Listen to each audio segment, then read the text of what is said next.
নমস্কার বন্ধুরা, আপনাদের প্রিয় চ্যানেল বিবি নিউজ বাংলা চ্যানেলে আপনাদের সবাইকে স্বাগত জানাই। আমি বিশ্বজিৎ। কৃষক বন্ধু প্রকল্পের পরবর্তী কিস্তির টাকা দেওয়া নিয়ে কিন্তু আপডেট চলে এসছে এবং প্রত্যেকটি কৃষকের মোবাইলে কিন্তু নতুন SMS পাঠানো হয়েছে, যেটা কিন্তু কৃষি দপ্তর থেকে পাঠানো হচ্ছে এবং কবে টাকা দেওয়া হবে সেটা নিয়েও কিন্তু বিস্তারিতভাবে সেই SMS-এ কিন্তু লেখা আছে। তো চলুন জেনে নেওয়া যাক কী বলা হয়েছে। তো এখানে দেখতে পাচ্ছেন, এখানে বলা হয়েছে, প্রিয় সাথী, আমার অঙ্গীকার অনুযায়ী কৃষক বন্ধুর নতুন প্রকল্পের আর্থিক সহায়তার পরিমাণ আগের থেকে দ্বিগুণ করে বছরে সর্বাধিক 10,000 টাকা ও সর্বনিম্ন 4,000 টাকা করা হয়েছে, যা আগের মতন দুটি কিস্তিতে টাকা দেওয়া হবে। তো এখানে জানতে পাচ্ছেন যে আপনাদের দুটি কিস্তিতে টাকা দেওয়া হয়, যেটা কিন্তু 10,000 টাকা এবং 4,000 টাকা, মানে 5,000 করে দুবার, 2,000 করে 4,000।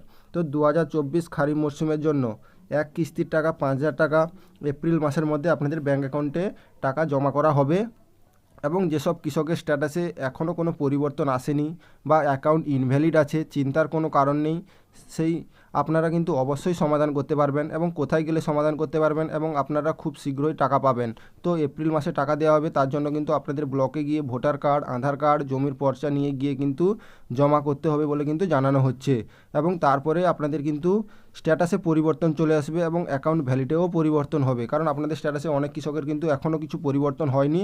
তো অবশ্যই আপনারা যদি কিছু অ্যাকাউন্ট ইনভ্যালিড থাকে বা অ্যাপ্রুভ না থাকে, তো অবশ্যই আপনাদের ব্লকে যেতে হবে বা আপনাদের কিন্তু অঞ্চলে গিয়ে কিন্তু যোগাযোগ করতে হবে। তো তারপরে বলা হয়েছে, দিলে আপনাদের অ্যাকাউন্ট ভ্যালিডে পরিবর্তন হবে এবং আর আপনাদের ব্যাংকে কিন্তু খুব শীঘ্রই টাকা ঢুকে যাবে। তো তারপরে বলা হয়েছে, ভালো থাকবেন, সুস্থ থাকবেন।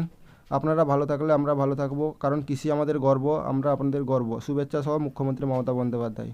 তো আশা করি এই ছোট্ট আপডেটটি বুঝতে পারলেন এবং আপনাদের টাকা কিন্তু খুব শীঘ্রই দেওয়া হবে, যেটা কিন্তু এপ্রিল মাসে দেওয়া হবে বলে কিন্তু জানানো হচ্ছে। তো আশা করি এই ছোট্ট আপডেটটি ভালো লাগলো। যদি ভালো লেগে থাকে একটি লাইক করবেন, চ্যানেলটি সাবস্ক্রাইব করে পাশে থাকবেন। জয় হিন্দ, জয় ভারত।